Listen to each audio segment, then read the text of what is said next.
sais déjà maintenant que je ne vais pas arriver au bout de tout ce que j'ai travaillé. Vous savez, en fait, un pasteur, quand il prépare son message, c'est un vrai accouchement. Ma fille me dit que je n'ai pas le droit de bouger. À son père, elle lui dit jamais ça, en fait. Parce que lui, il bouge tout le temps, elle le sait. OK, donc, voilà. En fait, je me suis mise devant le Seigneur et j'ai des choses à partager. Et en même temps, peut-être que le Saint-Esprit va un peu mettre le bazar dans mes notes. Donc, je vais essayer de ne pas trop me perdre.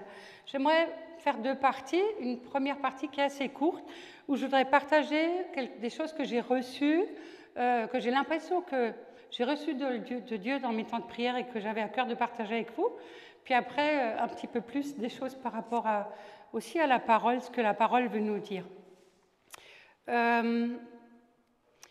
peu près une semaine avant les inondations d'Imingen, on est venu tirer moi à l'église, tout bêtement, pour chercher quelque chose. Et on était en voiture, et puis il m'a dit, tu m'attends dans la voiture, tu restes assise, je rentre pendant ce temps dans l'église, je ne sais pas ce qu'il voulait chercher, on avait oublié un truc pour aller à Macquiller, je crois, un truc dans ce goût-là. Et puis pendant qu'on est assis dans la voiture, le Saint-Esprit me parle, que je suis dans la voiture, et il me dit, est-ce que tu sais dans quelle rue tu es? Je dis, oh, bah ouais, ça s'appelle la rue du vin.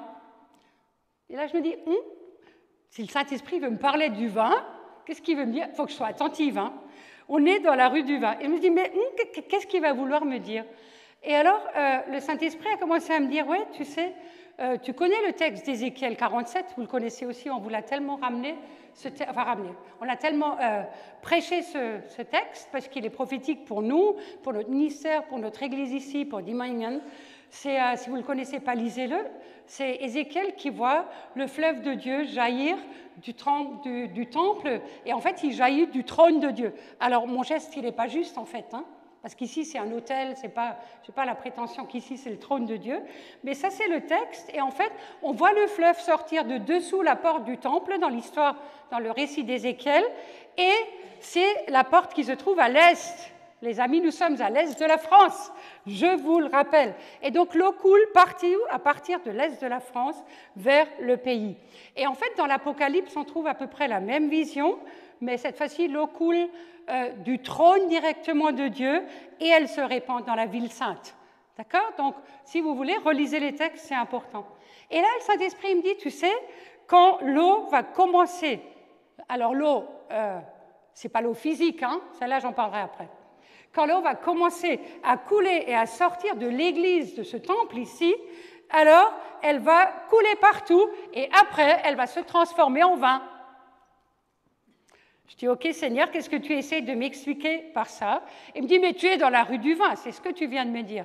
Et l'église et la synagogue, 50 mètres plus loin, se trouvent dans la rue du vin. Il est quand même extraordinaire Dieu, hein? J'ai mis 30 ans pour comprendre que ce n'était pas un hasard que l'église et la synagogue se trouvent toutes les deux alignées dans la rue du vin. Et donc ça me parlait.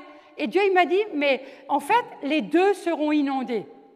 Et l'église est inondée spirituellement, pas inondée physiquement. Ça, il ne me l'a pas prophétisé, ce n'est pas de Dieu. Inondée spirituellement, c'est-à-dire ce niveau, le fleuve, c'est la présence de Dieu, d'accord? Peut-être que vous ne connaissez pas ce langage. Le fleuve, ça symbolise le Saint-Esprit, et le niveau, il monte et il augmente et il augmente. Et donc, le Seigneur disait, mais il veut inonder les deux, pas seulement l'un ou l'autre, en fait. Et donc, j'ai prié pour que cette chose spirituelle se produise. Mais ce que je ne savais pas, c'est que 8 jours plus tard, la chose physique allait se produire, malheureusement, d'une manière, alors un petit peu différente, quoi, mais dramatique, c'est vrai. Et je reviens juste encore un petit peu sur... Le Saint-Esprit m'a dit, mais regarde l'histoire des noces de Cana. Vous connaissez les noces de Cana? Qu'est-ce qui s'est passé? Il y avait d'abord de l'eau, et cette eau, elle a été transformée en vin. Et en fait, l'eau qui a été utilisée, le texte nous dit, c'était des jarres, vous savez, des grandes jarres en poterie immenses, qui contenaient chacune 100 litres d'eau, et c'est de l'eau qui devait servir à la purification. Vous savez qu'il y a beaucoup de rituels, en tout cas à cette époque-là, de règles chez les Juifs, dans le peuple juif, de rituels de purification. Et Jésus a dit, remplissez ces jarres. Et puis, après, il a transformé l'eau en vin. Et en fait, donc j'ai compris que l'eau, elle a quelque chose à voir avec la purification, mais le vin, lui, il a quelque chose à voir avec ce fleuve de Dieu que Dieu veut amener, et avec ce vin de la joie, de la restauration, et de l'amour de Dieu qui est révélé et qui est manifesté. Voilà, et donc une semaine plus tard, on s'est retrouvés le vendredi avec les eaux qui sont montées beaucoup trop vite, et la rue du Vin aussi était inondée, et pas seulement la rue du Vin, mais l'église et les 4 rues centrales du village. Et malheureusement, vous avez vu que les dégâts sont encore présents, hein, et malheureusement, ça va durer un moment, quoi. D'accord. Sachez juste que nos amis juifs qui sont à Nimringen nous ont dit que c'est la première fois de toutes les inondations où la synagogue a été inondée. C'est jamais arrivé. On a déjà eu 3 fois des grosses inondations comme ça, nous a dit Bernard Falk cette semaine, quand on est allé nettoyer la synagogue à plusieurs. Et il a dit la première fois, il était tout petit, puis après 2 fois, mais jamais c'est rentré jusque dans la synagogue. Et là, c'est rentré jusque dans la synagogue. Hein. Et bien sûr, quand j'ai vu les inondations, je me suis dit, waouh, mais Seigneur, pourquoi est-ce que tu me parles de tout ça? Alors bien sûr, je ne suis pas du tout en train de vous dire qu'il faut analyser tout ce qui se passe et voir partout ou la main de Dieu ou la main du diable. D'accord? Je crois qu'il faut qu'on soit vraiment prudent. Mais c'est vrai, c'est une réalité. La rue commerçante notamment et les autres rues autour ont été dévastées, c'est vrai. Et c'est la désolation, c'est vrai aussi. Beaucoup ne vont pas pouvoir ouvrir avant plusieurs mois. En tout cas, l'été va largement passer. Et c'est compliqué et c'est difficile. Mais je me suis dit, et si on montait un niveau plus haut? Si on essayait de comprendre du point de vue de Dieu comment lui voit les choses? J'aimerais dire clairement, ce n'est pas Dieu qui a envoyé les inondations, d'accord? Ne pensez pas à des choses comme ça. Et je ne veux même pas donner trop de gloire à l'ennemi et dire c'est l'ennemi. Je dis non, il y a eu une catastrophe naturelle, c'est vrai. L'ennemi s'en réjouit sûrement. Mais Dieu, lui, il veut en faire autre chose et c'est ça qui est important. Et en fait, ça m'a parlé à moi parce que je me suis dit, mais si on le voyait du point de vue de Dieu, on pourrait aussi dire que, mais ce que Dieu a voulu faire, c'est que, à travers ce qui s'est passé, pour moi, dans le spirituel, hein, c'est comme un nettoyage et une purification, encore une fois, du village de Nimringen, pour le nouveau qui doit venir. Vous voyez, ça nous permet de le voir autrement et de le comprendre autrement. Parce que ce que Dieu désire, c'est manifester, et nous le croyons, et dans cette église, et dans ce village, et bien sûr aussi aux alentours. Il veut manifester sa gloire d'une façon qu'il ne l'a jamais fait. Et je veux aussi, et ce que je dis, je le prophétise aussi sur ce village, et sur la rue commerçante, et sur les commerces, qu'ils vont être encore bénis. Parce que la bénédiction de Dieu repose sur ce territoire. Et parce que nous la proclamons, nous la prions, et parce que nous l'appelons encore et encore. Et parce que notre Dieu, c'est un Dieu qui est bon, et c'est un Dieu qui bénit et qui nous demande de bénir. Et puis c'est beau parce que qu'est-ce qu'on a retenu de ces inondations? Alors oui, les dégâts, c'est vrai, les dégâts sont là, et les contre-coups sont difficiles, mais ce qui nous a tous le plus touchés, c'est l'amour qu'il y avait entre les uns et les autres. Alors les journalistes, ils n'ont pas osé dire l'amour, hein, c'est un mot qu'on ne dit pas. Donc ils ont parlé de solidarité et d'entraide, mais tellement de gens sont venus nous aider spontanément à nettoyer, soit aller chez les uns et les autres. Christiane a eu sa maison inondée, elle a eu de l'aide, il y en a d'autres peut-être ici, je ne fais pas attention à tout le monde là, mais ça c'était quelque chose d'extraordinaire. Et tout le monde était touché par ça. Les médias étaient touchés, c'est vrai. On a un ami qui était là, on avait un week-end avec un orateur, hein, vous vous souvenez? Ça l'a bouleversé. Ça l'a bouleversé, il a dit « waouh ». Mais là, en fait, Dieu il est en train d'utiliser quelque chose de difficile qui s'est produit, mais juste pour manifester l'amour. Et alors la solidarité, oui, mais pour moi, le mot, il n'est pas assez fort. C'est pour ça que je dis l'amour, qui existe, que Dieu veut révéler de cette façon-là, qui existe entre nous et entre les uns et les autres. Et c'est beau parce que ça a aussi existé, je ne parle pas que des chrétiens, hein, c'était dans tout le village. D'accord? Mais c'est beau parce que la première personne qui est venue ici dire à mon mari « Est-ce que vous avez besoin d'aide ?» C'est le musulman du kebab, à 7 h le matin. Il est venu demander si on a besoin d'aide. Et puis hier, le couple juif, qui est responsable de la synagogue, c'est les seuls qui restent à Dîmes, m'a dit, parce qu'ils ont eu la maison inondée, 40 cm d'eau dans tout le rez-de-chaussée, à quel âge ils ont, plus de 70 ans, c'est rude, hein. Et il m'a dit, c'est un jeune couple musulman qui sont des voisins, qui sont vraiment des bons amis. Pendant 2 jours, ils nous ont aidés à nettoyer la maison, de fond en comble. Et puis il y a eu comme ça, il y a eu tellement d'actions et de choses touchantes. C'était juste extraordinaire et ça continue en fait. Depuis, je traverse le village seulement encore à pied pour voir les gens, pour pouvoir parler avec eux, pour pouvoir être attentif s'il se passe quelque chose ou si juste pour parler avec quelqu'un et aimer quelqu'un quand je peux aimer. Ça a changé quelque chose dans nos cœurs à tous en fait. Et c'est ça qu'il faut retenir, d'accord? Et je crois que ça a été prophétisé, Diemringen sera connu de plus en plus, et cette Église en particulier, à cause de l'amour qui existe entre les uns et les autres. Alors des fois, on fait des gros ratés, on n'arrive pas à aimer. Ça vous arrive? Cathy, elle dit non. Moi, je sais que oui. Mais ça ne fait rien. On se remet en selle et on continue, et on apprend encore. Et Dieu veut utiliser nos cœurs. Maintenant, j'aimerais revenir à qui d'entre vous, je vais faire appel à votre mémoire, qui d'entre vous se souvient d'une vision que j'ai partagée au mois de janvier ici? Je crois que c'était ici. Ha ha! Allez, je vais vous donner votre langue au chat. C'était la vision d'une mariée, vous vous souvenez? Qui se souvient? Merci Nicole. 1, 2, c'est encourageant. 3, c'est bien.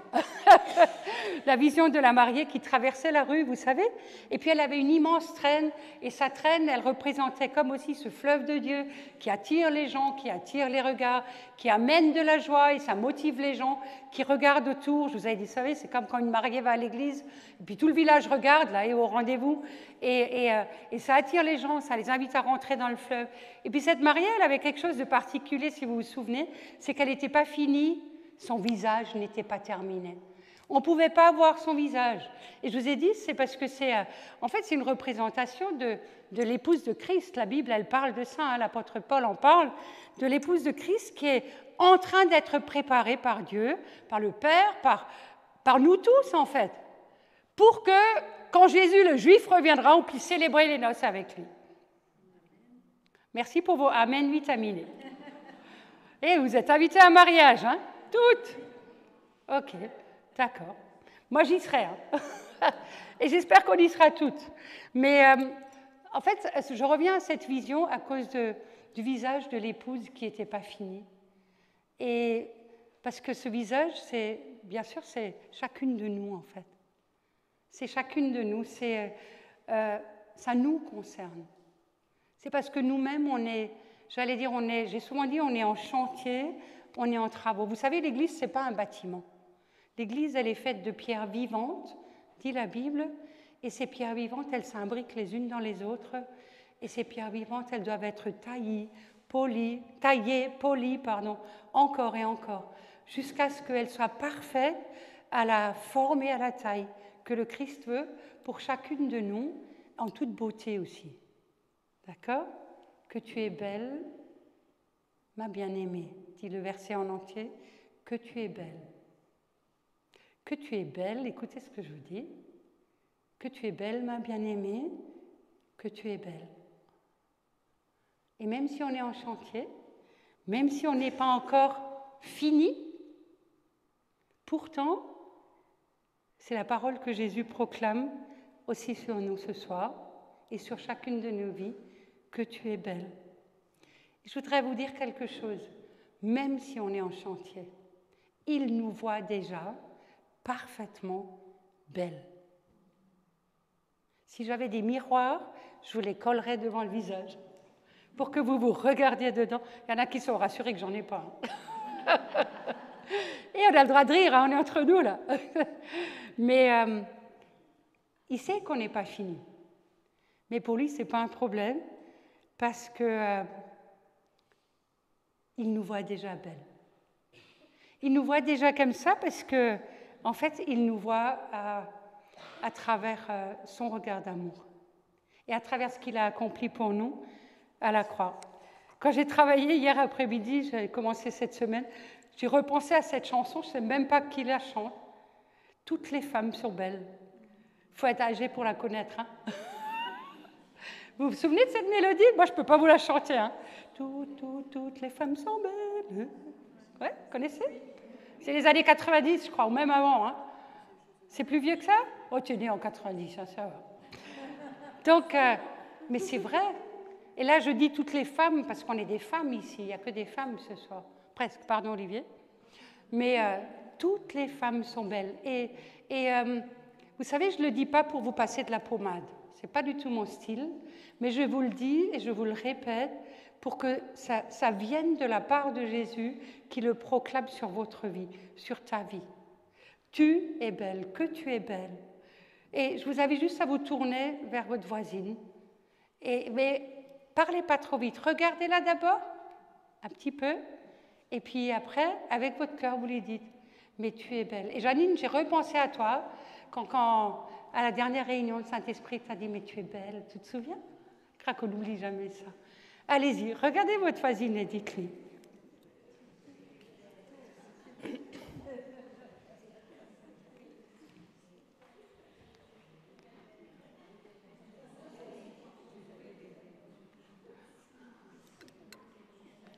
Si vous avez du mal à le recevoir, il faut qu'elle vous le répète. C'est ça la guérison.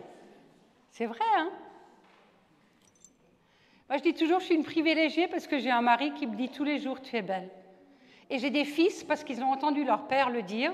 Ils m'ont souvent dit, oh, maman, tu es belle. Et maintenant, j'ai un petit-fils de 2-3 ans bientôt. Et je pense que son papa lui a appris. Puis l'autre jour, il vient dire, mamie, tu es belle. Mais ça fait chavirer nos cœurs, vous êtes d'accord? Mais ça nous fait rire, mais en même temps, c'est drôlement guérissant, c'est vrai. Au grenier de Joseph, quand on a une femme qui essaye un vêtement, et quand on lui dit « mais vous êtes belle, ça vous va bien », mais ça touche tellement le cœur en profondeur. Et en fait, quand on prononce des paroles comme ça, elles sont guérissantes, quoi. Donc Jésus nous voit de cette façon-là.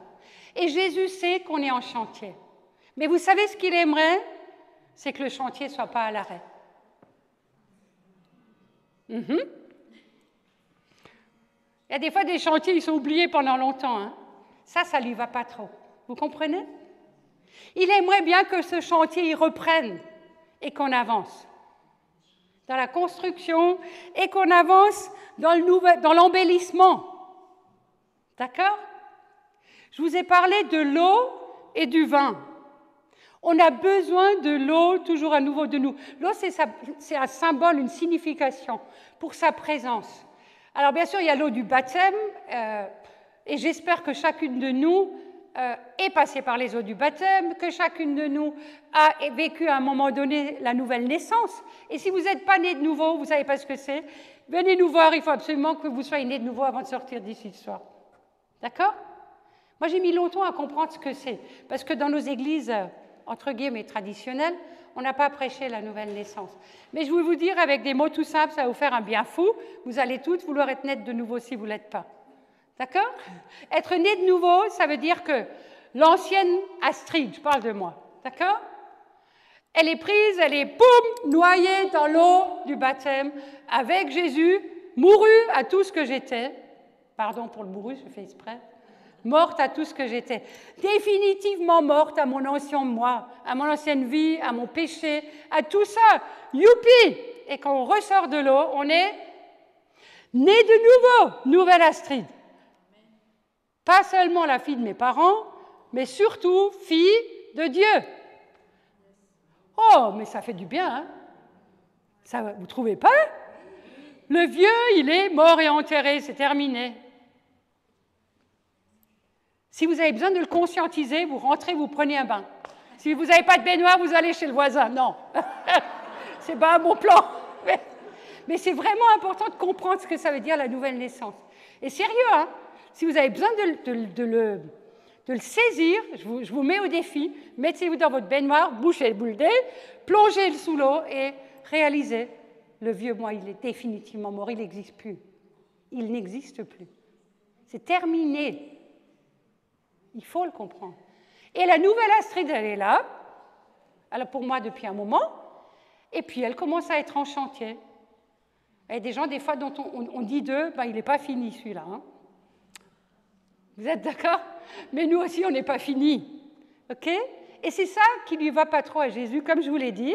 Belle, oui, mais en chantier, mais pas un chantier à l'arrêt. D'accord?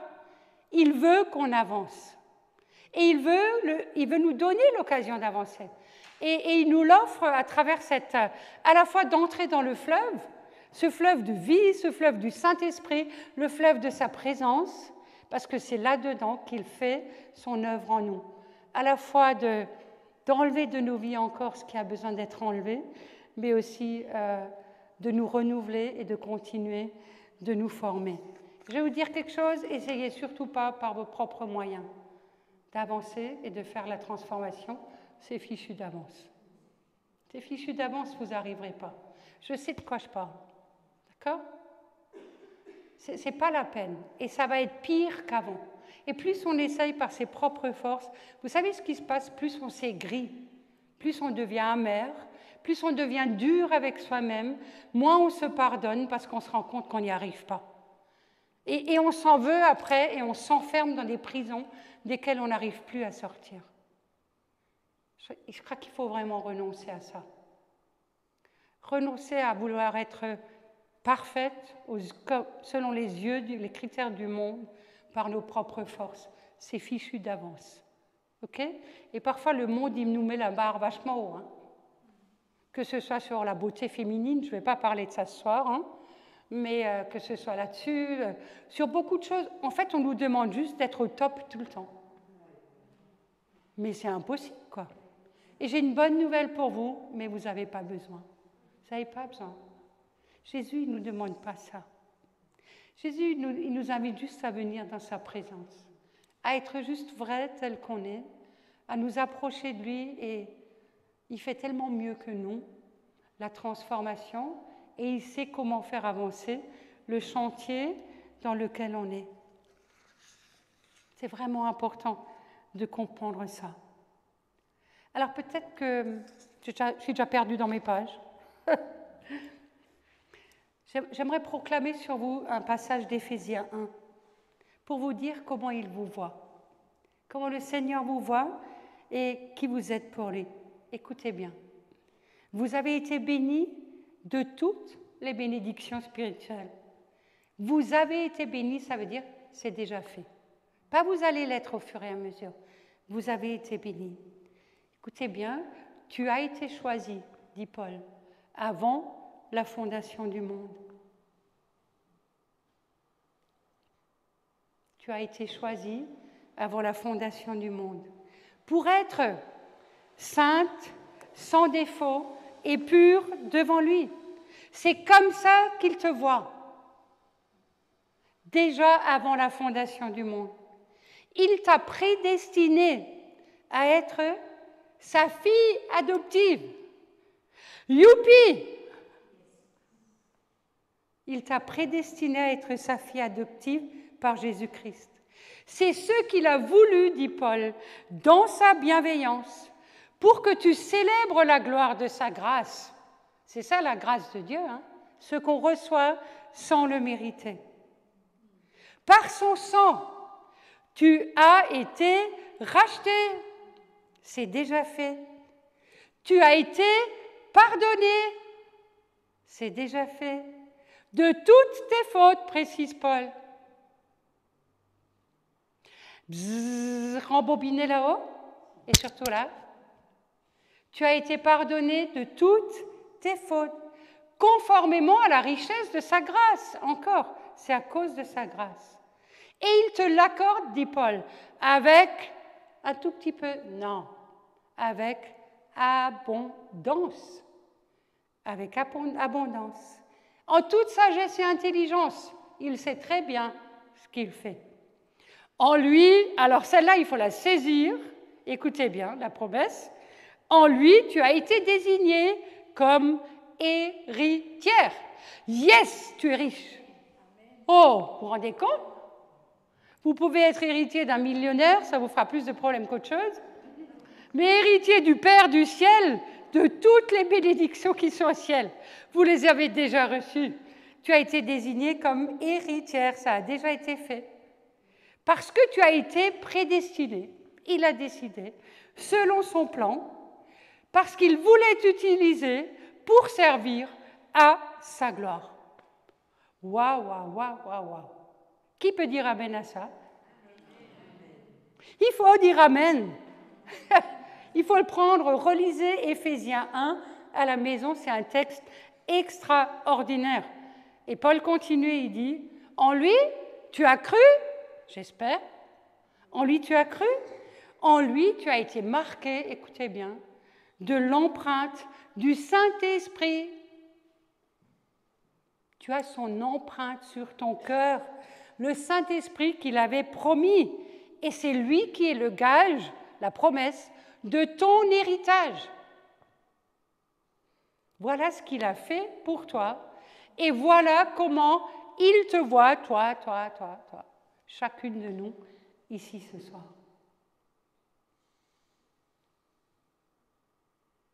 Vous comprenez pourquoi il ne veut pas que le chantier s'arrête? Il t'a prédestiné pour que tu puisses refléter sa gloire. Parce qu'il te voit en te disant, mais que tu es belle.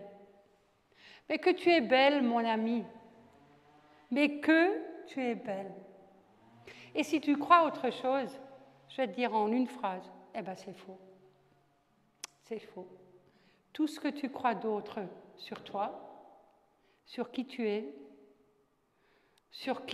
comment lui il te voit, tout ça, c'est faux. C'est juste faux. Mais j'aimerais te dire autre chose, c'est si tu choisis de continuer de croire autre chose, c'est à lui que tu t'opposes. Au Dieu vivant, à sa parole qui est vivante et qui agit en toi si tu la crois. Et c'est par orgueil qu'on le fait. Si on refuse de croire ce que Jésus a dit ici sur nous et ce qu'il a fait pour nous, c'est comme si on ne croit pas ce qui s'est passé à la croix, en fait. Vous vous rendez compte? Alors qu'à la croix, il a payé le prix fort pour que tout ce que je vous ai lu ici, tout ce que j'ai proclamé sur vous, devienne vérité et réalité dans votre vie. Et vous savez, ne pensez pas que vous êtes peut-être en train de vous dire, mais mince, dans ma vie, j'ai un souci avec ça, par exemple. Hein. Je ne sais pas, moi, je veux dire n'importe quoi. J'ai un souci avec la boulimie, d'accord, ou avec la gourmandise, d'accord, et je me sens coupable à cause de ça. Mais vous croyez qu'il ne le sait pas? Et alors? Vous croyez qu'il vous aime moins à cause de ça? Mais non.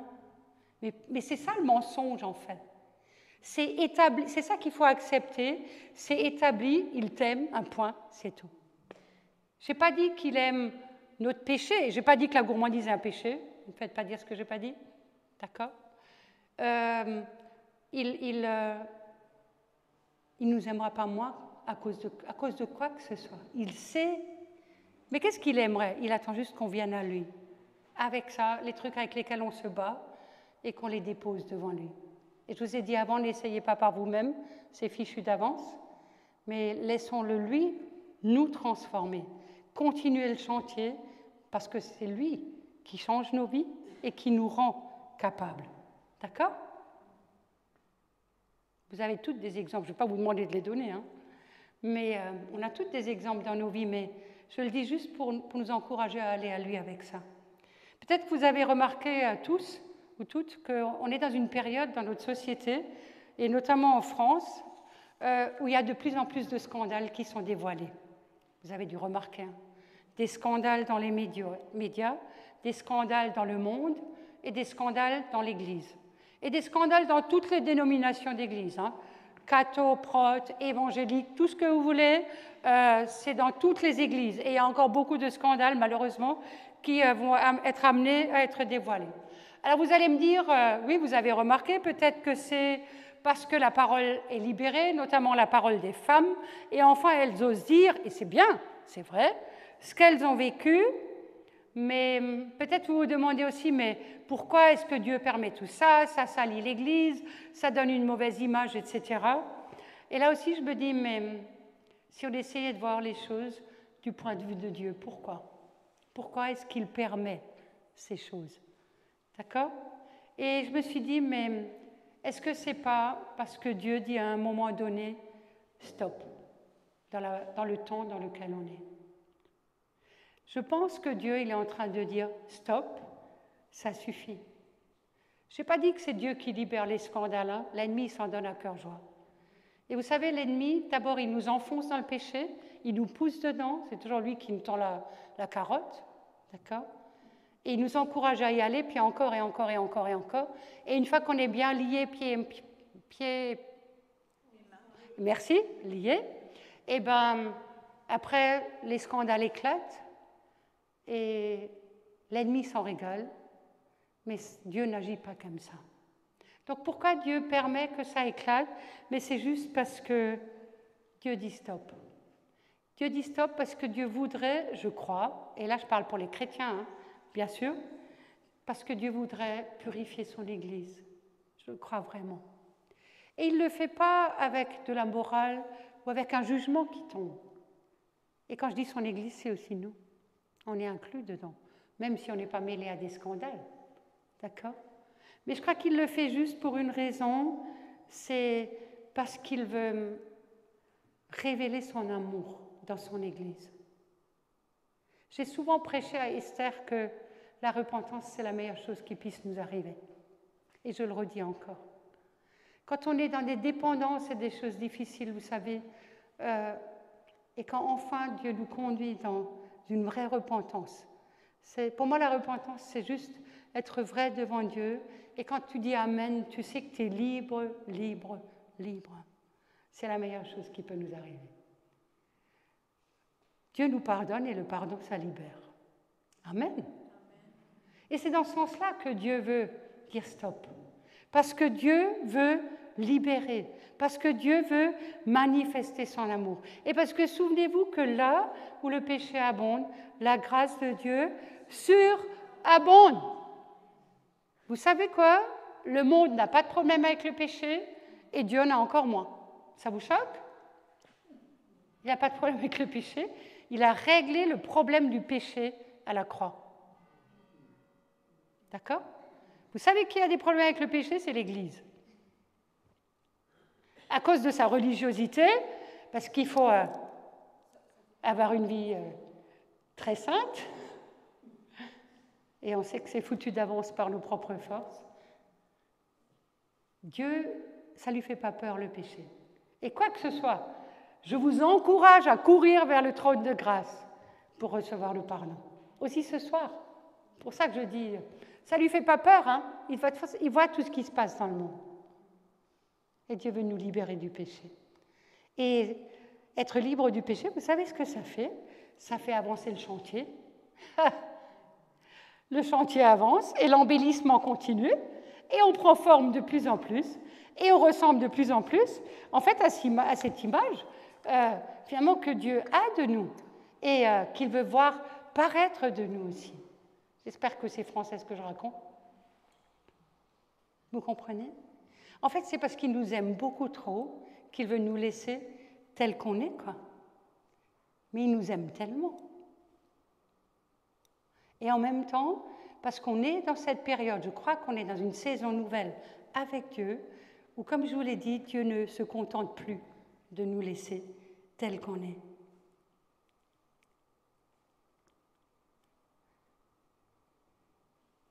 Est-ce que vous réalisez que dans la Bible, il est dit, et je vous l'ai dit avant, nous sommes les filles de Dieu, les fils et les filles de Dieu, dit l'apôtre Paul. Alors, on le sait, mais ça veut dire que sur la terre, nous sommes ceux qui représentons Dieu. Qui d'autre va le représenter? Nous sommes ceux sur la terre qui représentons Dieu. Et quand on réalise ça, on se dit « Oh purée !» Demain matin, tu vas acheter ta baguette chez le boulanger et tu y vas en sachant « Je vais chez le boulanger, je suis représentante de Dieu. » Tu vas dire n'importe quoi? Oh, je ne crois pas. En fait, on n'a pas du tout conscience souvent de plein de choses qui sont écrites dans la parole et qui sont pourtant la vérité. Nous sommes le représentant de Dieu sur la terre. Il y a d'autres mots, hein. L'apôtre Paul dit aussi que nous sommes ses ambassadeurs. C'est exactement le même mot. Hein. Nous sommes ses ambassadeurs. Nous sommes ses fils et ses filles, et en général, des enfants, ils devraient ressembler un peu à leurs parents. Qu'est-ce que vous en pensez? Normalement. Des fois, en alsacien, on dit comme dans derrière que l'offre. Mais, pardon pour ceux qui ne comprennent pas l'alsacien, excusez-moi. Mais on devrait lui ressembler. Ouais. Et en fait, on devrait lui ressembler de plus en plus. Et je crois que Dieu nous pose la question, mais où sont mes fils et mes filles? Dans l'Épître aux Romains, au chapitre 8, l'apôtre Paul dit, écoutez bien, la création autour de nous, la création attend avec un ardent désir la révélation des fils et des filles de Dieu. Elle a l'espérance d'être elle aussi libérée, comme nous, de l'esclavage pour avoir part à cette glorieuse liberté des enfants de Dieu. Et ça, c'est nous, les enfants de Dieu. Et en plus, on nous dit qu'on a une liberté extraordinaire, parce qu'elle est en Dieu. La création soupire et la création attend, avec un ardent désir, la révélation des fils et des filles de Dieu. Et je repose ma question, est-ce qu'il y a des fils et des filles de Dieu ici? Où est-ce qu'ils sont? Parce que la création, le monde dehors, autour de nous, nous attend. Et Dieu attend que ses fils et ses filles se manifestent et le représentent. Waouh! Et Dieu est fier de ses fils et de ses filles. Que tu es belle, mon ami, que tu es belle. Que tu es belle. Tu es sa fille et tu es celle qui le représente sur la terre. Vous savez, on s'est rendu compte avec mon mari au fil des ans que les gens ne sont pas fâchés avec Dieu. Ils ne sont pas fâchés avec Dieu. Et vous savez avec quoi ils sont fâchés? Avec toutes les salades qu'on leur a racontées sur Dieu, avec tout ce qu'on leur a fait croire, avec tout ce qu'on leur a fait subir, avec tous les rituels qu'ils ont bouffés pendant des années, avec tous les mensonges, avec toutes les incohérences. Avec ça, les gens sont fâchés. Avec la morale chrétienne, tout ça, ils n'en veulent pas, les gens. Ils sont fâchés avec ce que nous, on appelle souvent, entre guillemets, la religion. Vous savez? Vous utilisez le mot religion, les gens, ça leur donne des boutons, ils fuient. Vous avez un mariage, les invités, ils disent « Oh purée, on va se passer 1 heure dans une église ». Actuellement, nous, on fait des mariages où on a des gens dans les églises au mariage qui n'ont jamais mis les pieds dans une église. Jamais, jamais. Et quand ils savent qu'ils doivent y aller, alors qu'ils n'y ont jamais mis le pied, ils disent « Oh purée ». Et encore, je suis polie. Hein. Pourquoi est-ce qu'ils ont une représentation si négative? Ce n'est pas de Dieu, en fait. C'est de l'Église et ils assimilent l'Église à Dieu. Et quand on commence à discuter avec des gens comme ça, on se rend compte, mais en fait, c'est juste à cause de, comme je vous l'ai dit, tout ça, mais que le Dieu de la Bible, le Dieu d'amour, le Dieu de grâce, le Dieu de bonté, le Dieu de Jésus-Christ, le Père aimant qui fait de nous ses enfants et ses héritiers, celui-là, ils ne le connaissent pas. Où sont les fils et les filles de Dieu qui vont dire « Moi, j'ai un papa qui est génial, il est merveilleux. Mon papa, il est extra. Mon papa, il est mouse costaud, il est tout puissant. Mon papa, il peut tout, c'est le Dieu de l'impossible. Mon papa, il m'aime, même si je fais les pires bêtises. Mon papa, il est toujours de mon côté. Mon papa, il est fort, etc., etc. Vous voulez que je continue? Où ils sont ceux qui vont dire ça à la création qui est dehors et qui attend? Comprenez pourquoi Dieu ne veut pas qu'on reste comme ça dans un chantier qui s'arrête et qui ne bouge plus? Pourquoi est-ce qu'il faut que le chantier de nos vies avance? Pourquoi il proclame sur toi qu'il te voit déjà comme ça? Que tu es belle. Même si tu es en chantier, tu peux déjà aller. Tu peux déjà dire ce que tu as compris de lui et qui il est pour toi. Tu peux déjà aller dire ce qu'il a fait pour toi et ce qui a changé dans ta vie. Où sont les fils et les filles de Dieu? Et je redis, nous sommes ses représentants sur la terre. Et je crois qu'on est dans ce temps où ce que Dieu veut, c'est vraiment... Il cherche son Église, en nous cherchant chacun et chacune. Il cherche à la transformer parce qu'il la veut belle, parce qu'il la veut attirante, parce qu'il la veut simple et vraie, parce qu'il veut une Église qui donne envie, parce qu'il veut une Église qui soit composée de personnes normales, juste comme vous et moi, pas des ultra-saints, pas des parfaits, pas des gens qui sont des girafes et on ne comprend rien à ce qu'ils prêchent, et ça ne sert à rien, vous êtes d'accord? Ça ne sert à rien, ça. Des gens normaux, des gens qui s'aiment, qui parfois n'y arrivent pas, des gens qui se supportent dans tous les sens du terme, certains sont difficiles à supporter, notamment moi des fois, vous êtes d'accord? Et qui se supportent comme des supporters dans un match de foot, vous savez? Quand l'autre est faible, on dit « mais non, tu vas y arriver ». C'est ça des supporters. Une Église qui donne envie, une Église qui soit, il y en a un qui a dit « celle de la terre et lumière du monde ». Vous savez qui a dit ça? C'est Jésus. C'est ça que Dieu cherche. Une Église qui est des femmes et des hommes, des fils et des filles, qui sont la démonstration concrète de son amour dans notre quotidien. Pas des trop religieux, hein? Il n'a pas dit qu'on doit passer notre temps à prier. Hein? Certains, vous allez dire « ouf !» Je l'ai entendu, là, mes oreilles ont sifflé. Non, je rigole. Non, bien sûr, il faut un équilibre entre les deux. Mais aussi des gens qui, dans le quotidien, sont remplis de son amour, qui ont de l'audace, qui ont du courage pour aller de l'avant, qui osent aller dans des choses innovantes. Et quand on vous dit à l'église, on ne bouge pas, on ne sort pas du banc, vous dites, et alors? Pourquoi je ne sortirais pas du banc? Vous comprenez? Je vous ai déjà une fois dit, quand j'étais jeune pasteur, on m'a sévèrement engueulé parce que j'ai distribué la Sainte Seine en souriant. Je ne pouvais pas faire autrement. Non, mais c'est incroyable. Une église qui donne envie, où vous pouvez chacun et chacune, mais amenez ce que vous êtes avec vos idées nouvelles, avec votre identité. Est-ce que vous savez que Dieu a mis en vous des dons et des capacités extraordinaires? Qui est-ce qui le sait? Levez voir la main. OK. Qui est-ce qui met ses dons et ses capacités au service de Dieu? Levez voir la main. Il y a un peu moins de mains. D'accord? Et ce n'est pas un reproche, pas du tout. Mais c'est juste qu'on se rende compte, en fait. Dieu, il aime qu'on prenne des risques. Je ne dis pas qu'on a tout bazardé. Je ne suis pas du tout là-dedans. D'accord? Mais Dieu, il aime qu'on soit juste vrai. Et qu'on vive avec notre temps. Des fois, je plains les gens. Hein.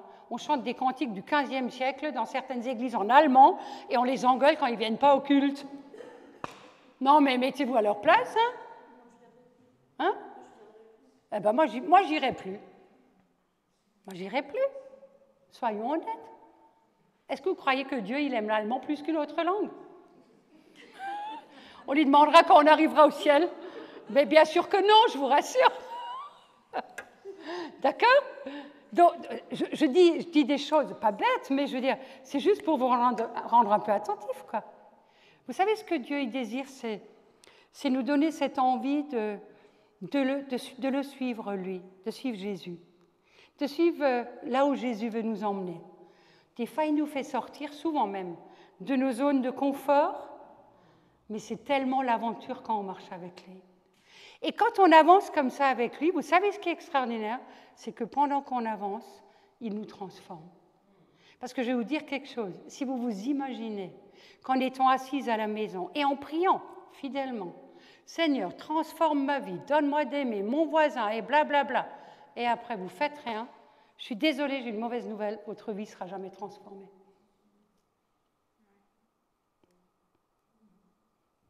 Mais si on prie, bon, effectivement, ça fait partie, c'est important.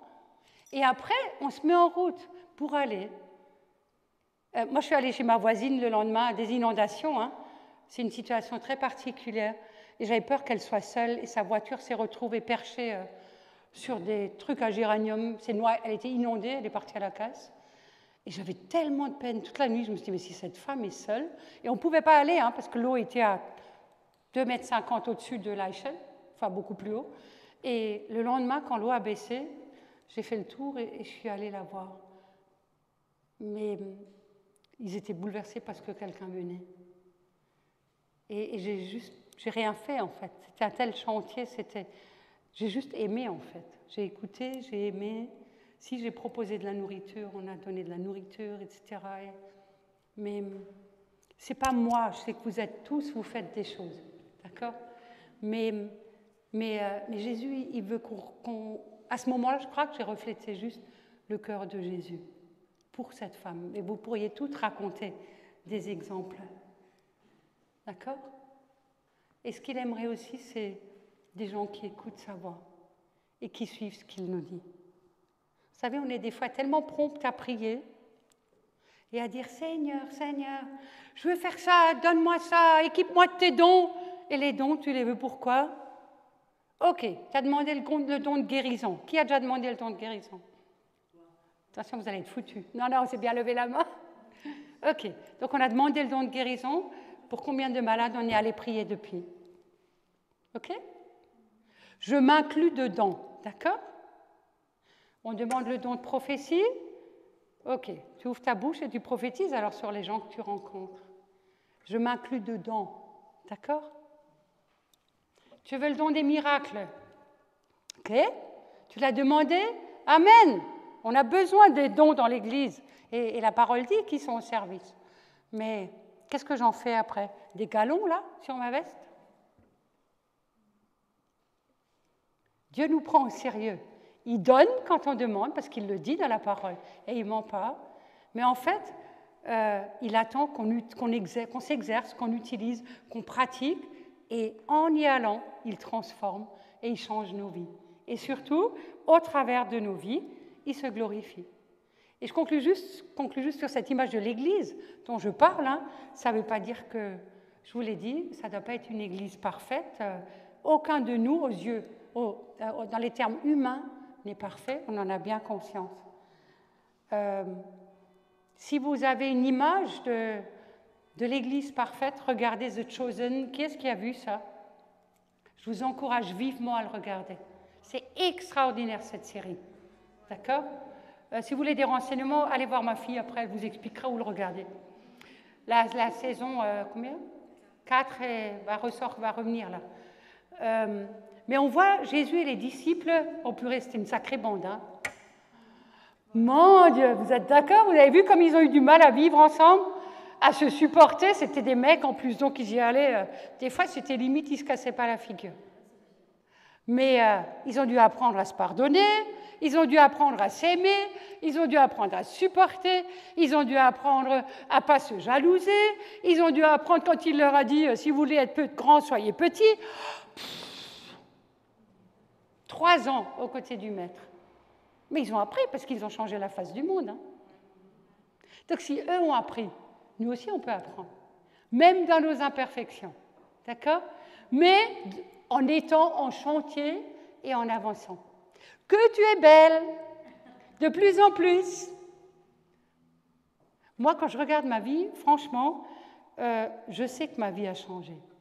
Je sais qu'elle a que changé grâce à Jésus, mais je sais qu'elle a tellement changé.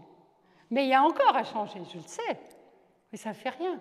Mais je choisis de me réjouir de tout ce que Jésus a fait dans ma vie et je me réjouis de ce qu'il va encore faire. Ça va être top, de mieux en mieux. D'accord? Cette semaine, Naomi m'a envoyé une minuscule vidéo qui dure moins d'1 minute, de juste quelques secondes, où on voit un jeune qui arrive au ciel. Et puis il y a un autre jeune qui l'accueille et qui lui dit « Ah, je suis tellement content de te rencontrer, enfin! Tu sais pourquoi je suis là? C'est parce que toi, un jour, tu m'as parlé de Jésus. »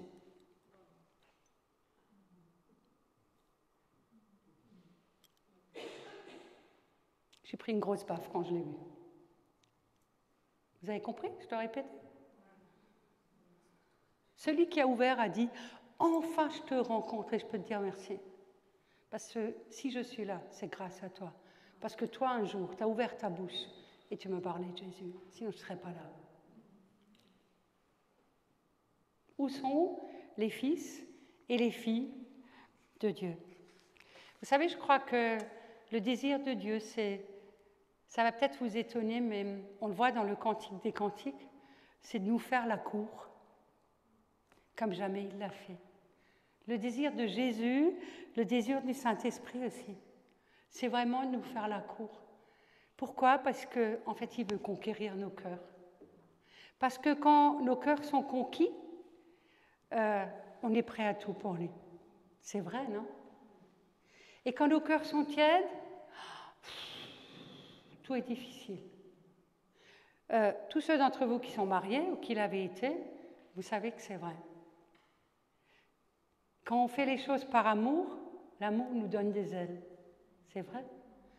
Quand on les fait par obligation, des fois c'est difficile. Et on n'a pas envie. Puis on fait notre mauvaise tête et puis on dit non. Puis ça grince. Mais quand on est rempli d'amour pour l'autre et par l'autre, c'est tellement plus facile. Mais avec Jésus, c'est exactement pareil. Et ceux qui sont en couple, comme je l'ai déjà dit, vous savez que l'amour, il a besoin d'être nourri et réalimenté. Ça, vous le savez normalement. Mais avec Jésus, c'est exactement pareil. C'est exactement pareil. Et en fait, c'est pour ça que je vous dis, je crois que ce qu'il est en train de faire, c'est qu'il est en train de nous faire la cour parce qu'il veut vraiment nos cœurs. Et vous savez, des fois, les chrétiens ont peur et on leur dit « Jésus veut plus de toi » et ça leur fiche la trouille. Ils se disent « Ah non, encore plus. Ah non, je vais encore devoir faire ci et ça et ça. » Ben non, c'est pas ça. C'est pas ça du tout. C'est pas ça du tout. En fait, ce qu'il désire, c'est que tu tombes éperdument amoureuse de lui. C'est ça qu'il veut. Que tu tombes éperdument, et moi aussi, amoureuse de lui. C'est tellement bon. Et c'est tellement plus facile. Quand on fait les choses, comme j'ai dit, par amour et avec amour. Et ce qu'il veut aussi, et je crois que c'est vraiment sérieux de sa part, c'est qu'il voudrait, et je vous l'ai déjà dit tellement de fois ici, c'est qu'il voudrait ton temps. Ton temps, T-E-M-P-S. Ton temps. Je crois qu'on est dans une société où on n'a jamais manqué autant de temps. Vous êtes d'accord? On court tous, moi aussi, tellement, après le temps. On a l'impression que le temps file de plus en plus vite. On n'y arrive pas, on fait 50 000 choses, on bataille tout le temps, on est épuisé, on est stressé. Je vous passe, voilà. On est tous à la même enseigne. Et il est juste en train de dire, stop. Stop, je veux ton temps. Je prêche pour moi. Je veux plus de ton temps, parce que je veux juste passer du temps avec toi. Et c'est pas pour que tu me fasses des longues prières. C'est pas pour que... c'est juste pour être avec toi. Vous aimez être avec les gens que vous aimez? Ouais? Il aime tellement être avec toi. Tellement. Quand il sait que tu as décidé dans ta petite tête de passer du temps avec lui, wouhou! Il se réjouit. Tu peux croire ça? Mais c'est vraiment vrai. Les enfants disent c'est la vraie vérité. C'est incroyable, hein? Parce qu'en fait, ce qu'il a envie, c'est juste passer du temps dans l'intimité. C'est toute l'histoire d'Esther aussi, c'est pour ça que je reviens toujours à ça. Dans l'intimité avec toi. Vous croyez qu'on entre dans l'intimité dans un claquement de doigts? Enfin, on sait toutes que ce n'est pas possible. On ne peut pas. Ça prend quand même un peu de temps. Et je crois que la question qu'il nous pose aussi, c'est est-ce qu'on veut vraiment ça? Est-ce que Vous savez, est-ce qu'on aspire vraiment à plus de ça, de cette relation avec lui? Et je vous pose vraiment la question parce que je crois qu'il faut qu'on soit vraiment honnête. Parce que peut-être on ne veut pas plus. Peut-être que ça nous va ce qu'on vit avec lui. Peut-être ça te va en fait. Peut-être que tu vis ton christianisme à ta façon, le dimanche matin, de temps en temps une réunion Esther, voilà. Et ça te suffit. Lui, il aimerait plus. Et il a tellement plus à t'offrir. Mais est-ce que toi, tu veux plus? Vous savez, je crois que si on n'a pas vraiment faim et soif de plus de lui, alors on n'y arrivera pas en fait. Mais je crois aussi, je me suis dit, mais est-ce qu'on le connaît vraiment alors? Parce que je me dis, si on connaît vraiment celui qui voudrait passer du temps avec nous, plus de temps, si on sait qui c'est et ce qu'il nous offre, waouh, mais je crois qu'on laisserait tout en plan et on courrait vers lui et dans ses bras. Peut-être qu'on a vécu une période comme ça et qu'on a oublié parce qu'on s'est lassé. Ça arrive hein, que l'amour baisse et se refroidisse. Mais on peut le retrouver. Hein. On peut le retrouver. La question c'est, est-ce qu'on le veut vraiment? Vous savez, c'est plus qu'un caprice d'enfant. Ou, allez, je veux ça. Aujourd'hui, oui, mais demain, je le jette. Il n'aime pas trop ça. Il dira rien, mais c'est pas trop sa façon de voir les choses. Je vais reparler de mon petit-fils. Il y a quelque temps déjà, Naomi lui a acheté un truc qui est extraordinaire. Ça s'appelle une machine pour faire des bulles. Vous savez, autrefois, on faisait des bulles à savon, nous, en soufflant comme ça. Mais lui, il a une machine à bulles. Ça fonctionne avec des piles. Donc, quand la machine se met en route, la maison de mamie, elle est pleine de bulles. D'accord? Alors, mamie, elle a une excuse. Elle dit, quand tata, il n'est pas là, la machine ne fonctionne pas. Mais ça ne marche pas toujours.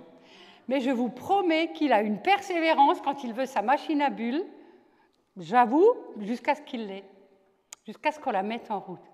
Je prends juste l'exemple pour dire, quand il veut quelque chose, il sait comment l'obtenir. Est-ce que nous voulons vraiment plus de Dieu? Est-ce que nous avons vraiment, d'une manière déterminée, plus que tout, faim et soif de plus de lui? Il y a des passages dans la Bible où on voit les psalmistes dire « Mais si je ne te vois pas et je n'ai pas plus de toi, je vais mourir. Je me languis après toi. Je ne peux pas me passer de toi. J'ai besoin de toi. »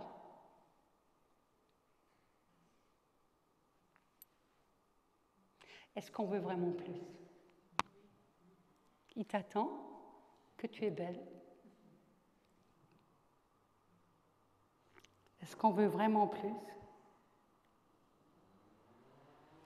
Je ne sais pas si vous savez, mais dans le livre du prophète Agé, il est dit que Jésus, il est le désir des nations.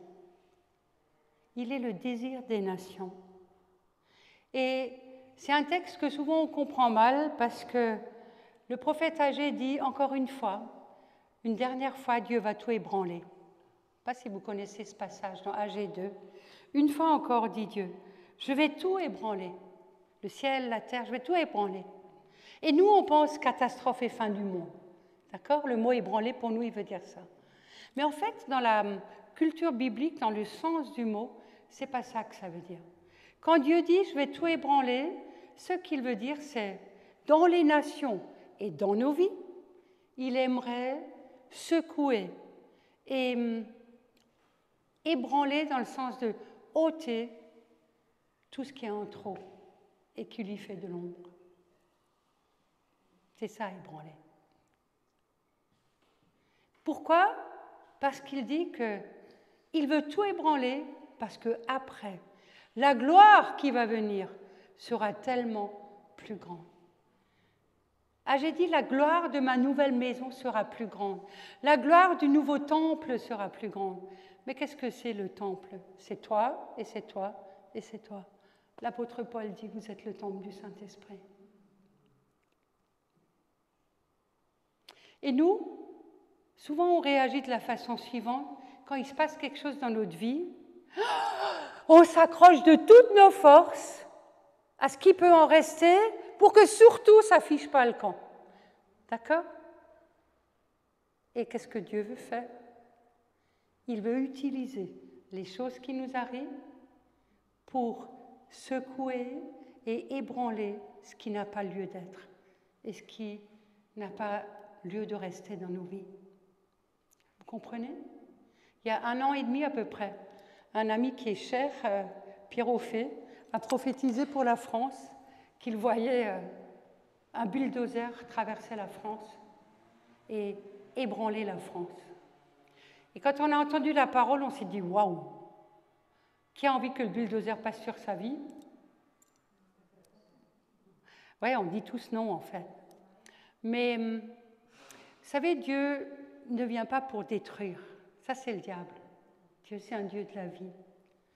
Mais c'est vrai que dans les temps où on est, pour transformer nos vies, pour les aligner à sa parole, parce qu'il veut nous utiliser, parce il veut tout ce que je vous ai dit, qu'on soit ses fils et ses filles, qui reflètent sa gloire, qui vont et qui amènent d'autres à le connaître. Dieu veut ébranler des choses dans nos vies, c'est vrai. Dieu veut ébranler des choses dans nos vies. Et si on acceptait, un peu comme j'ai dit au début par rapport aux inondations, de voir les ébranlements qu'on vit, parce qu'on en vit tous, on est d'accord? On en vit tous. Et je redis, ce n'est pas Dieu qui les envoie, d'accord? Il utilise les situations qui se présentent. Mais si on les voyait du point de vue de Dieu, comme une opportunité pour qu'il en sorte quelque chose, où je grandis dans ma relation avec lui, dans ma connaissance de lui, dans mon amour pour lui et dans la révélation de son amour pour moi.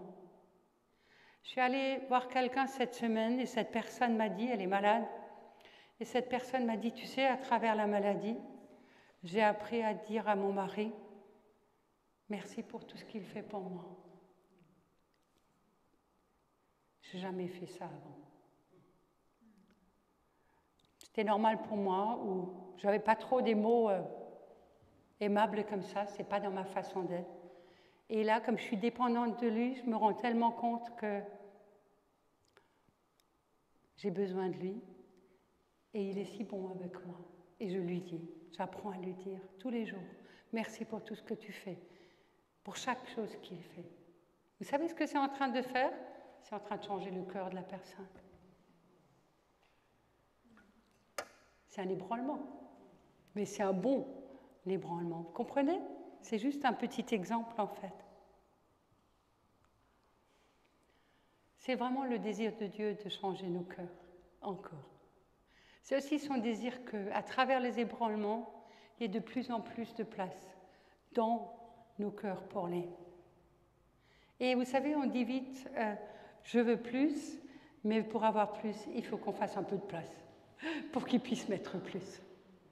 Je me suis dit, j'ai pensé à cette image, vous savez, des fois, vous avez quelqu'un à table, quand Cathy, elle est à notre table, et je lui dis, Cathy, tu veux un verre de vin? Parce que Cathy, elle est souvent à notre table, et on est content de l'accueillir. Et puis, elle me dit, ouais, volontiers. Je dis, attends, mais... Ou elle me dit, il faut d'abord que je vide mon verre de vin, mon verre d'eau, avant que tu puisses me mettre du vin. Si le verre est rempli avec quelque chose, vous ne pouvez pas mettre autre chose dedans. D'accord? Et si vous diluez du vin et de l'eau, ce n'est pas top. Et de la même façon pour nos vies, si on veut être rempli du Saint-Esprit, qui est en train de venir sur les nations et sur la France comme jamais, parce que le réveil est en train d'arriver, et je le proclame et je le crois. Mais si on veut plus, il faut qu'on enlève d'abord ce qui est en trop. Vous comprenez? Et ça, c'est notre responsabilité, en fait. Ça, c'est vraiment, il n'y a que nous qui pouvons le faire, ça. Faire de la place pour les. Dire pas dire aujourd'hui, oui, je veux plus, et puis demain, le plus que de temps aussi que j'ai, je le passe à finalement à des fioritures, quoi. Et c'est pas seulement dans la. Sachez que c'est pas forcément dans des heures avec Jésus, mais c'est dans une qualité de relation aussi avec lui. D'accord? Je me suis dit quand on regarde le modèle Jésus, c'est lui notre modèle sur la terre. D'accord? Je vais aller vers la fin. Quand on regarde Jésus, on voit que Jésus a passé beaucoup de temps à se retirer et à aller prier seul et à chercher la communion avec le Père. Et je me suis dit, mais on est quand même incroyable, hein? Jésus, le Fils de Dieu, il avait besoin de ça.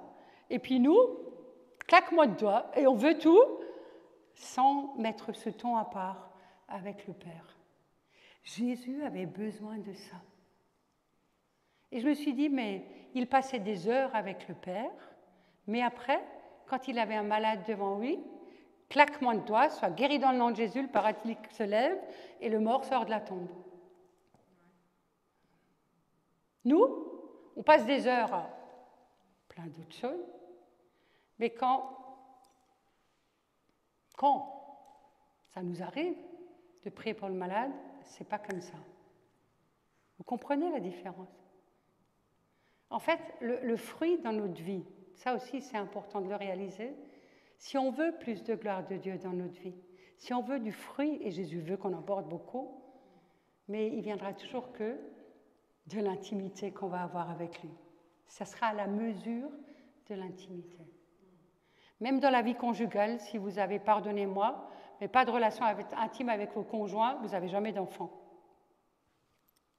C'est une loi spirituelle et vraie et réelle. D'accord? Et bien avec Jésus, c'est pareil. Donc oui, Dieu utilise parfois, je dis, des circonstances un peu difficiles, mais ne perdez jamais le but, parce que peut-être certaines d'entre vous, vous vivez des choses difficiles.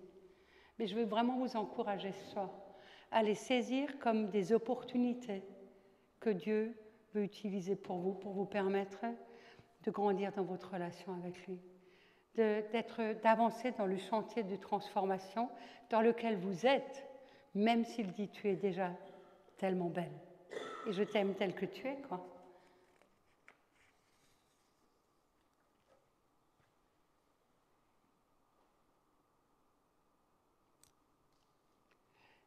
Je vais terminer de cette façon-là. Je me suis juste dit, vous savez, je crois que dans nos vies et en France aussi, pour l'instant, on a encore beaucoup trop de tout.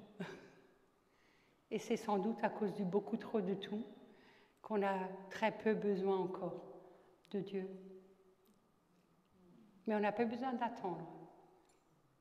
On n'a pas besoin d'attendre, d'être dans des grosses difficultés pour aller chercher plus auprès de Dieu, parce qu'il y a tellement plus en lui. Parce que je veux aussi vous dire que la stabilité de votre foi, c'est maintenant que vous la construisez, aussi dans des moments où c'est plus facile. Et c'est comme si on fait le plein, vous savez, et après, quand on a besoin de puiser, après, on a des réserves où on peut puiser. Mais quand on n'en a pas, c'est plus difficile. Et on sait qu'il y a des temps devant nous, c'est vrai, qui sont pas faciles, ça c'est vrai, mais je ne veux pas vous faire peur. Moi, je ne suis pas prophète de malheur. Je choisis de vous dire, on a des temps devant nous, difficiles pour le monde, mais avec des défis extraordinaires, et où, comme jamais, on va voir la gloire de Dieu se manifester. Amen. J'espère que vous dites tous Amen à ça. Vous savez quoi, Reinhard Bonnke, vous le connaissez, un des plus grands évangélistes au monde, qui est décédé il n'y a pas trop longtemps. Reinhard Bonnke a dit, moins il y a de Saint-Esprit dans les églises, plus on a besoin de faire des fioritures, du café, du gâteau et des choses comme ça. Oui, je sais qu'on fait du café. Et je ne le dis pas à cause de ça. Et moi, j'aime les moments conviviaux et c'est important. Mais vous comprenez ce qu'il a voulu dire? Plus il y a de Saint-Esprit, moins on a besoin de tout le reste. D'accord? Vous savez, j'ai diffusé il n'y a pas longtemps sur Facebook une vidéo où on voit des petits bouts de choux. Je ne peux pas vous la montrer. des petits qui sont en train de pleurer de tout leur cœur dans la louange, en train d'adorer Jésus parce qu'ils sont bouleversés par l'amour de Jésus. Et ils sont hauts comme ça, hein. Ils vont chez le suivant et ils imposent les mains ils imposent les mains au suivant et ils prient pour lui, pour qu'il soit rempli du Saint-Esprit. Et puis le suivant commence à pleurer. Et puis ils s'enlacent et ils s'embrassent et ils s'aiment. Et des tout petits bouts de chou. Ils avaient tous moins de 10 ans. Et certains il y en avait avec une basse. Je me demande comment ils faisaient pour jouer à la basse, aussi petits. Certains étaient dans l'équipe de louange. Mais ils s'aimaient et ils pleuraient parce qu'ils aimaient Jésus. Waouh, moi je rêve de ça. Mais ça m'a tellement saisi les tripes. Je me suis dit, mais il faut que nos cœurs redeviennent comme des cœurs d'enfants. Comme des cœurs d'enfants. Et ce soir, je crois que ça c'est vraiment quelque chose que Dieu veut pour nous aussi, parce que ça a été confirmé avant dans la prière. Je crois, Lucienne, tu l'as eu. Ce soir, je crois que Dieu veut te reconnecter avec ton cœur d'enfant. Tu te souviens quand tu étais petite, insouciante? En tout cas, à certains moments de ta vie, parce que je ne connais pas vos histoires, il y a sûrement eu des moments juste insouciante, dans la joie, dans le bonheur, dans un cœur tout simple, un cœur ouvert. C'est ce cœur-là avec lequel il veut te reconnecter ce soir. Parce qu'il dit devant lui, on doit être comme des enfants, comme des petits enfants. Parce que les petits, ils sont pas du tout sérieux. Ils sont pas du tout rangés comme on voudrait qu'ils soient, nous les grands. Dans la liberté, c'est ça que ça veut dire. Et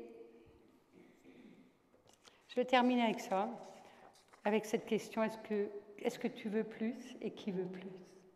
Et qui veut que son chantier reprenne et qui veut que son chantier avance?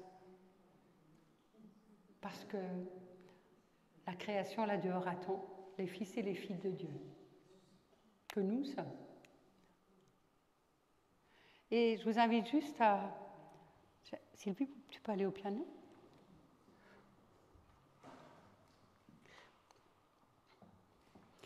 Je vous invite à fermer vos yeux.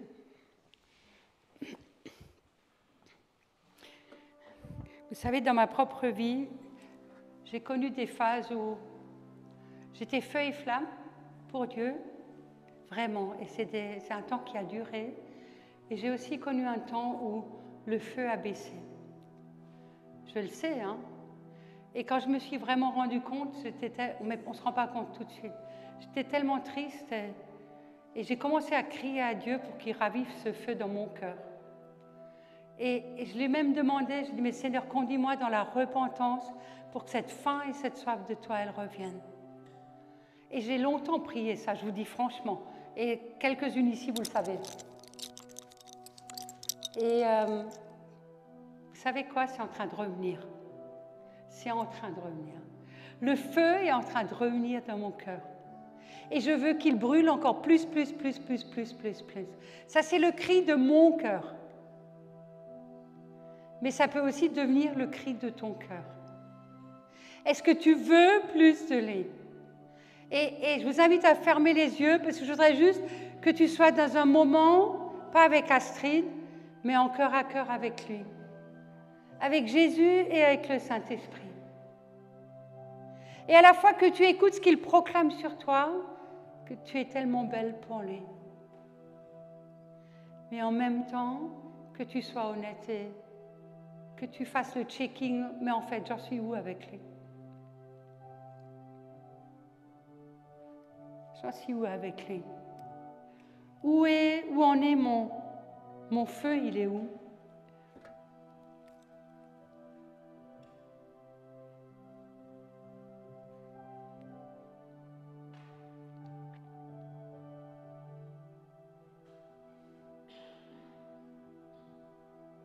Peut-être c'est juste encore des braises. Peut-être que c'est un feu ardent. Peut-être c'est un petit feu qui menace de s'éteindre.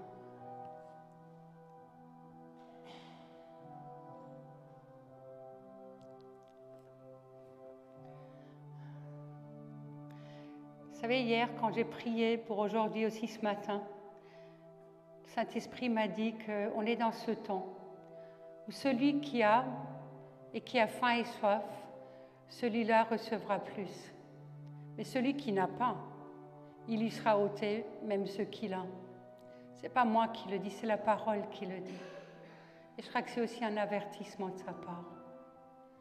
Et c'est pour ça que je vous demande de vous mettre devant lui, juste en vérité. Qu'est-ce que tu veux? Qu'est-ce que toi, tu veux dans ton cœur, entre toi et ton Dieu?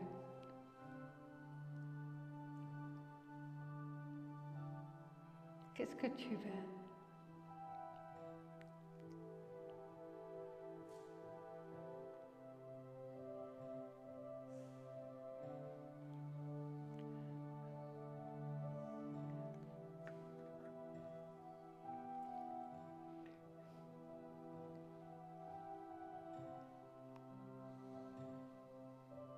Si tu veux plus, si tu es sûr de vouloir plus, pas juste aujourd'hui, mais aussi demain et après-demain, et encore après-après-demain, tu peux juste le signifier et poser ta main sur ton cœur. Mais fais-le pas trop vite.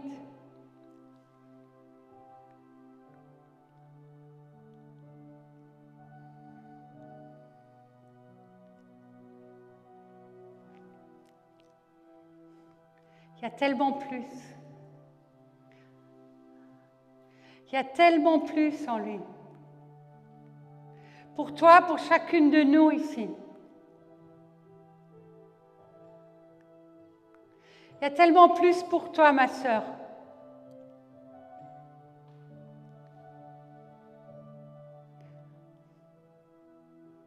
Et je crois qu'il y en a plusieurs ici ce soir. Le premier plus dont tu as besoin, c'est d'une révélation de son amour dans ton cœur. D'une révélation plus grande. Parce qu'on t'a dit que Dieu t'aimait et tu as fini par le croire, mais tu le crois dans ta tête et tu n'as pas la révélation dans ton cœur. Et je veux prier pour celles qui ont besoin de cette révélation dans leur cœur. Et si tu en as besoin, peut-être lève juste ta main. Les autres, elles ne voient pas. Lève juste ta main. Tu sais, c'est toujours juste un acte de foi vis-à-vis de lui. Si tu as besoin d'une révélation plus grande dans ton cœur, mais qu'il t'aime et de à quel point il t'aime. Je prie maintenant dans le nom de Jésus que l'amour de Dieu soit déversé dans vos cœurs par le Saint-Esprit. Puissamment maintenant, recevez maintenant cet amour de Dieu. Il est là ce soir pour te visiter. Il est là ce soir pour t'inonder comme jamais. Comme jamais parce qu'il t'aime, parce qu'il t'aime, parce qu'il t'aime. Parce qu'il a payé le prix fort pour toi. Et même si c'était que toi, pour toi seul, il serait monté à la croix ce jour-là. Un jour, il m'a montré ça il n'y a pas longtemps. Même s'il n'y avait eu que Astrid, il serait allé à la croix. Et tu peux mettre ton nom à la place, même s'il n'y a que toi. Il serait allé à la croix pour toi. Juste parce qu'il t'aime tellement. Parce qu'il t'aime tellement. Et je prie que cet amour, il descende. Qu'il descende au plus profond de ton cœur maintenant. Qu'il te visite et que ton cœur reprenne vie là où il faut que la vie revienne. Que ton cœur reprenne vie. Reçois maintenant, reçois. Reçois cet amour de Dieu. Reçois, il est tout puissant. Reçois et tout le reste doit partir.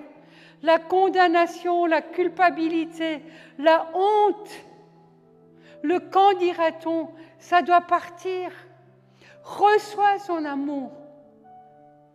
Reçois son amour. Les autres aussi, on a tous toujours besoin, encore et encore, d'une visitation nouvelle de l'amour de Dieu dans nos vies. Moi en premier. Moi en premier. Mais recevez cet amour de Dieu. Recevez, il est là et il est en train de venir et d'entrer encore et encore. Dans les profondeurs de vos cœurs, recevez cet amour de Dieu.